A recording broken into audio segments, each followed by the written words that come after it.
ఇప్పుడు మనం red gram field లో ఉన్నాం అన్నమాట. దీన్ని తెలుగులో మనం కందులు అని అంటాం. ఇందులో మేము గమనించినటువంటి పెస్ట్ ఏంటంటే పాడ్ బగ్. ఇది పాడ్ బగ్ ఏం చేస్తుందంటే, మనకి పాడ్స్ ఇవి ఉన్నాయి కదా, ఇవి వచ్చేసి మనం పాడ్స్ అంటాం అనమాట. ఈ పాడ్స్ కి కన్నాలు పెడతాయి. కన్నాలు పెట్టేసి పాడ్ అనేది ప్రీ మెచ్యూర్ డ్రాప్ అయ్యే విధంగా చేస్తాయి. అంటే పాడ్ పూర్తిగా డెవలప్ ముందే రాలిపోద్ది అనమాట. అదే విధంగా గ్రీన్ కలర్ లో ఉండాల్సినటువంటి పాడు బ్లాక్ కలర్ డాట్స్ తో పాడు నల్లగా మారిపోయేటటువంటి అవకాశం ఉంది. అదే విధంగా సీడ్ అనేది ఒకవేళ కానీ డెవలప్ అయినట్లయితే ఆ సీడ్ అనేది బ్రింకిల్ అయిపోయే అవకాశం ఉంది. అంటే సీడ్ కుచించుకుపోద్ది అనమాట. అది బట్ ప్లాంట్ మాత్రం హెల్దీగానే కనిపిస్తుంది.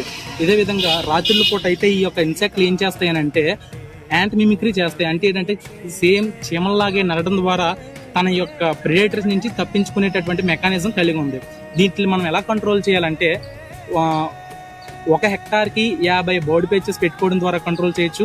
అలాగే అదేవిధంగా 5% నీమ్ సీడ్ కెర్నల్ ఎక్స్ట్రాక్ట్ ని మనం పెట్టడం, స్ప్రే చేయడం ద్వారా కంట్రోల్ చేసుకోవచ్చు. ఇక కెమికల్ విషయానికి వచ్చేసరికి డైమిథోయేటు, ఎమామెక్టిన్ బెంజోయేటు కెమికల్ స్ప్రే చేయడం ద్వారా కంట్రోల్ చేయొచ్చు అనమాట. క్లోరాంట్రోనిలిప్రోల్ 18.5 SC కెమికల్ అయితే 0.3 ml 1 లీటర్ నీటిలో కలుపుకొని పిచికారీ చేయడం ద్వారా ఈ యొక్క పాడ్ బగ్స్ ని మనం ఎఫెక్టివ్ గా కంట్రోల్ చేయొచ్చు అనమాట.